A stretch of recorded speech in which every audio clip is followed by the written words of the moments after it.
जानते हैं कि तिब्बत के ऊपर से प्लेन क्यों नहीं उड़ते, या फिर ये कि सीमेंट कैसे बनता है, या ये कि फांसी देते वक्त जल्लाद कैदी के कान में क्या कहता है। अगर आप इन सवालों के जवाब नहीं भी जानते तो कोई बात नहीं, इस वीडियो को पूरा देखें, क्योंकि आज हम आपको फैक्टिफाइड करने के लिए ऐसे ही कुछ दांसू और इनक्रेडिबल फैक्ट्स लेकर हाजिर हैं। तो एक बार फिर बांध लीजिए अपनी अपनी कमर पेटियां। शुरू करते हैं फैक्टिफाइड हिंदी पर आज का ये सफर। Fact number 1। दोस्तों, आप ये तो जानते ही होंगे कि केले के फल में बीज नहीं होता, लेकिन अगर केले में बीज नहीं होता तो फिर केला उगता कैसे है? क्या कभी आपके दिमाग में ये ख्याल आया है? दोस्तों, केले के बीज केले के पौधे के नीचे होते हैं और एक केले के पौधे में से 3 से 5 बीज निकलते हैं, जो किसान निकाल कर फिर बो देते हैं, जिससे केले का पेड़ उगता है। क्या आप जानते थे? नहीं जानते थे तो वीडियो को लाइक कर देना। Fact number 2। दोस्तों, क्या आप जानते हैं कि वैज्ञानिक 2 ग्रहों के बीच की दूरी को कैसे मापते हैं? जैसे कि पृथ्वी से सूरज की दूरी। आपको जानकर आश्चर्य होगा, लेकिन दोस्तों मॉडर्न हिस्ट्री में आज से 400 साल पहले ही इंसान ने इस दूरी को सटीकता से माप लिया था। 1653 में क्रिस्टियन ह्यूगेंस ने पृथ्वी से सूर्य तक की दूरी को माप लिया और ये कैलकुलेट करने के लिए उन्होंने मदद ली वीनस यानी कि शुक्र ग्रह के फेजेस की। अर्थ, वीनस और सन के बीच बनी ट्रायंगल के एंगल्स जानने के लिए उन्होंने वीनस के फेजेस को स्टडी किया और अपनी कैलकुलेशन के हिसाब से उन्होंने ये दूरी बताई 15.2 करोड़ किलोमीटर। लेकिन प्लैनेट्स के बीच की दूरी मापने का सबसे ज्यादा श्रेय इटालियन मैथमेटिशियन जियोवानी कैसिनी को जाता है, जिनके नाम पर सैटर्न पर प्रोब भी भेजा जा चुका है। इनका पूरा नाम था जियोवानी डोमिनिक कैसिनी और इनका जन्म इटली में 1625 ईस्वी में हुआ था। इन्होंने पैरालैक्स की मदद से मंगल और बुध ग्रह की पृथ्वी से दूरी मापी, लेकिन सूर्य की पृथ्वी से दूरी मापने के लिए हम पैरालैक्स का इस्तेमाल नहीं कर सकते। खैर दोस्तों, आज हमारे पास रडार तकनीक है। अब किसी भी ग्रह की दूरी हम आसानी से माप सकते हैं। इसके लिए हम रडार का सिग्नल पृथ्वी से उस ग्रह पर भेजते हैं और फिर जब रडार सिग्नल वापस आता है तो सिग्नल जाने और आने में लगने वाले समय की मदद से हम उसकी दूरी मापते हैं। चूँकि इन सिग्नल्स की स्पीड लाइट की स्पीड के बराबर होती है, हम किसी भी ऑब्जेक्ट से अपनी दूरी आसानी से बहुत कम समय में माप सकते हैं। प्लेन्स और मिसाइल्स में भी रडार टेक्नोलॉजी इस्तेमाल की जाती है। इसीलिए दोस्तों, पृथ्वी से दूसरे ग्रहों की दूरी मापना अब बहुत आसान हो चुका है। Fact number 3।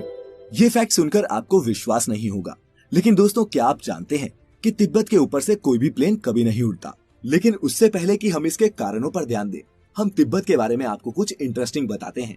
दोस्तों, तिब्बत चीन का एक ऑटोनॉमस रीजन है। ये चीन के दक्षिण पश्चिमी भाग में स्थित है और ये भारत के साथ पश्चिम में बॉर्डर साझा करता है। तिब्बती पठार या प्लेट्यू दुनिया में सबसे ऊंची जगह है और तिब्बत को रूफ ऑफ द वर्ल्ड यानी कि दुनिया की छत भी कहते हैं। ये हिमालयन पर्वत श्रृंखला में आता है। इस पर्वत श्रृंखला की औसत ऊंचाई 6000 मीटर से भी ज्यादा है और इसमें एवरेस्ट, मकालू और कंचनजंगा जैसे कई 8000 प्लस मीटर वाले पहाड़ भी मौजूद हैं। ये जानकारी आपको ये समझने में मदद करेगी कि एयरलाइन कंपनीज तिब्बत के ऊपर से उड़ान भरने के लिए तैयार क्यों नहीं होती। कमर्शियल फ्लाइट्स के लिए उच्चतम ऊंचाई 28 से 35,000 फीट या फिर 8000 मीटर ही है, लेकिन यहाँ 8000 मीटर से भी ऊंचे पहाड़ फ्लाइट्स के लिए एक दीवार बनकर खड़े रहते हैं। दूसरा कारण तिब्बत का समुद्र तल से हाई एवरेज एलिवेशन है। हम सभी जानते हैं कि वायुमंडल की 4 परतें हैं और पृथ्वी के सबसे करीब ट्रोपोस्फेयर है, जो जमीनी स्तर से 7 मील ऊपर तक जाती है। हिमालय ऑन एन एवरेज 5 मील की ऊंचाई पर है। तिब्बत हमारे एटमॉस्फेयर में एक ऐसे बिंदु पर स्थित है जहां एक लेयर दूसरे से मिलती है। अधिकांश विमान ट्रोपोस्फेयर की ऊपरी सीमा में उड़ते हैं और स्ट्रेटोस्फेयर की निचली परत में उड़ान भरने की सलाह सिर्फ तब दी जाती है जब आपके पास सफिशिएंट ऑक्सीजन सप्लाई हो। तो दोस्तों, ये थे वो मुख्य कारण जिस वजह से तिब्बत के ऊपर से विमान नहीं उड़ते। Fact number 4। दोस्तों, YouTube पर डेस्पासितो सॉन्ग सबसे ज्यादा व्यूज पाने वाला म्यूजिक वीडियो है, जिस पर 6.5 बिलियन व्यूज हैं। ये म्यूजिक वीडियो अमेरिकी आर्टिस्ट लुई फॉन्सी के YouTube चैनल पर अपलोडेड है।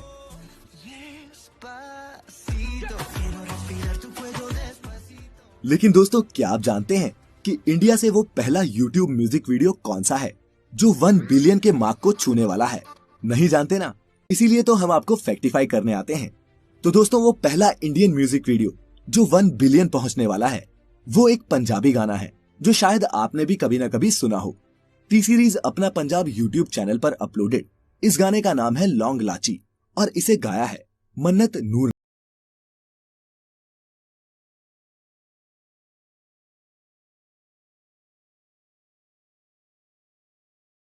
सभी दोस्तों को ये बता के इम्प्रेस करो। Fact number 5। दोस्तों ये फैक्ट उन हिंदुस्तानियों के लिए है जो देश विदेश में अपने तिरंगे की इज्जत बढ़ाते हैं। मिसाइल मैन के नाम से मशहूर late doctor APJ Abdul Kalam साल 2005 में स्विट्जरलैंड की 4 दिवसीय यात्रा पर गए थे। ये किसी भी इंडियन हेड ऑफ स्टेट का 30 साल बाद स्विट्जरलैंड का दौरा था। लेकिन दोस्तों आपको जानकर हैरानी होगी कि उनके आने पर स्विट्जरलैंड की सरकार ने 26 मई को, जिस दिन वो वहां पहुंचे थे, नेशनल साइंस डे घोषित कर दिया। स्विट्जरलैंड ने कलाम साहब को इंडियन मिसाइल प्रोग्राम का फादर बताया और उनकी साइंस और टेक्नोलॉजी में एक्सपर्टीज और एक्सपीरियंस के चलते ही उन्हें ये सम्मान दिया। है ना हम भारतीयों के लिए कितने गर्व की बात। Fact number 6। दोस्तों सीमेंट, जिसे हम मकान दुकान बनाने के लिए इस्तेमाल करते हैं, जानते हैं किस चीज से बनता है? अगर आपको पता है तो अभी इस वीडियो को यहीं पॉज करके नीचे कमेंट्स में बताएं। No cheating. फिर देखते हैं आप सही हैं या गलत। बहरहाल सीमेंट कैल्शियम, सिलिकॉन, लोहा और एल्यूमिनियम को एक फिक्स प्रोपोर्शन में मिक्स करके बना हुआ एक केमिकल मिक्सचर होता है। सीमेंट बनाने के लिए इन कच्चे केमिकल्स को सीमेंट बनाने वाली मशीनों में गर्म करके महीन पाउडर में बदल दिया जाता है। फिर जब इस पाउडर में पानी मिलाया जाता है तो ये कठोर हो जाता है और इसी को हम सीमेंट कहते हैं। सीमेंट भी कई तरह के होते हैं, लेकिन आमतौर पर इस्तेमाल होने वाला सीमेंट पोर्टलैंड सीमेंट होता है, जो एक हाइड्रोलिक सीमेंट यानी कि पानी डालने पर जमने वाला होता है। दोस्तों सीमेंट को बनाने में ये सभी केमिकल्स लगते हैं। जैसा कि आप देख सकते हैं, सीमेंट में सबसे ज्यादा चूना या फिर कैल्शियम ऑक्साइड होता है, जिसकी मात्रा लगभग 60 से 67% तक होती है। Fact number 7। अब दोस्तों बात करते हैं कोहिनूर हीरे की, जो आज क्वीन एलिजाबेथ के ताज की शोभा बढ़ा रहा है।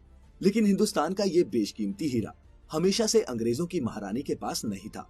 कोहिनूर हीरे के मालिक समय के साथ बदलते रहे। हिंदू धर्म ग्रंथों के हिसाब से महाभारत काल में कोहिनूर हीरा पांडवों के पास था। जब नादिर शाह ने दिल्ली को लूटा तब वह ये हीरा अपने साथ ले गया। फिर शाह शुजा के बुरे दिन आने पर महाराजा रणजीत सिंह ने इस पर अधिकार कर लिया। बाद में सिखों की अंग्रेजों के साथ संधि होने पर सिखों ने इसे इंग्लैंड की महारानी विक्टोरिया को भेंट कर दिया और आज क्वीन एलिजाबेथ सेकेंड इसकी मालकिन है। कई बार अंग्रेजों से कोहिनूर वापस लेने की बात कही जाती है, लेकिन ऐसा हो पाएगा इसके चांसेस बहुत कम है। Fact number 8। दोस्तों हम सभी जानते हैं कि ओटीपी का full form one time password होता है, लेकिन ये जानकर आप हैरान रह जाएंगे कि ओटीपी अमेरिका में $60,000 के एक फ्रॉड के बाद एक सिक्योरिटी फीचर के रूप में शुरू हुआ। दरअसल 2008 में अमेरिका के एक वकील के बैंक अकाउंट से किसी ने $60,000 निकाल लिए। जब उसे इस बात की जानकारी मिली तो वो इसकी जांच में जुट गया। थोड़ी रिसर्च के बाद उसे पता चला कि ऐसी हरकत पहले भी 6 अलग अलग लोगों के साथ हो चुकी है। ये काम एक जापानी लड़के का था। इस केस के बाद सभी बैंकिंग ट्रांजैक्शंस में वन टाइम पासवर्ड का इस्तेमाल होने लगा, जिसने इन ट्रांजैक्शंस को और सिक्योर बना दिया। ओटीपी की सबसे बड़ी खासियत ये है कि इसमें जो कोड जनरेट होता है वो कुछ सेकंड्स के लिए ही वैध रहता है और फिर वो एक्सपायर हो जाता है।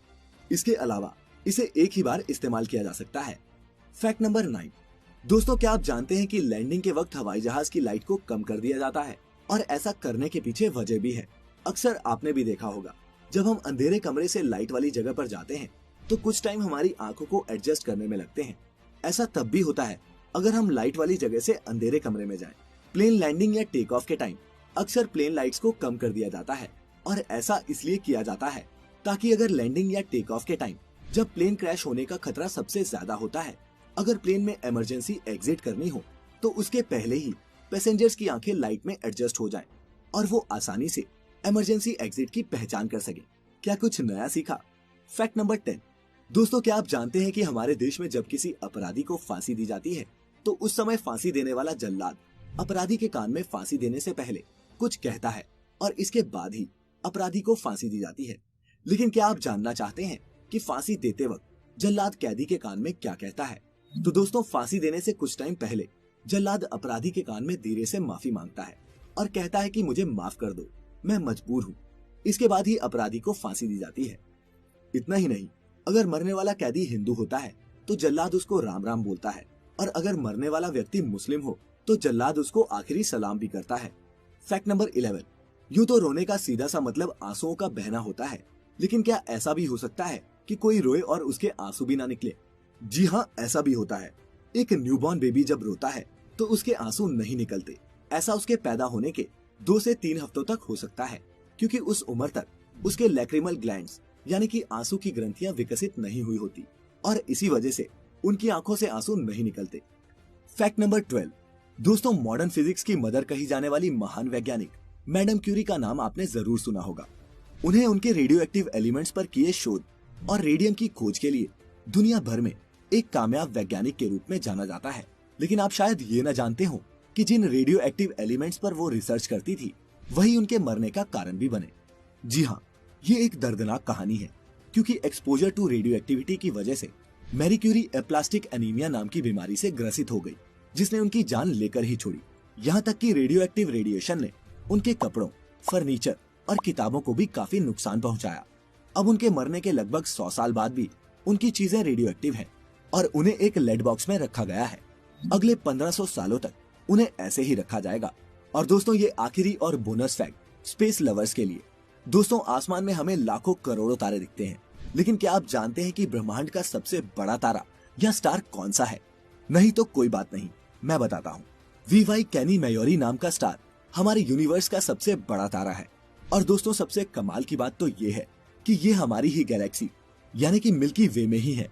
ये तारा हमारे सूर्य से कम 2000 गुना बड़ा है। ये तारा कैनी मेयोरी तारामंडल या कॉन्स्टेलेशन का हिस्सा है और इसी के नाम पर इसका नाम कैनी मेयोरी पड़ा। इस तारामंडल में 32 तारे हैं, जिनमें से 4 तो ऐसे हैं जिनकी कुछ ग्रह परिक्रमा करते भी मिले हैं। वीवाई भी इन 4 तारों में से एक है। तो देखा दोस्तों, कितने सारे ऐसे फैक्ट्स हैं जिनके बारे में हमें पता ही नहीं होता। हमारे आसपास भी ऐसी कई वियर्ड चीजें हैं, लेकिन हमें इनका अंदाजा नहीं होता। ऐसे ही कई और फैक्ट्स हम लेकर आते रहेंगे, जिन्हें जानने के लिए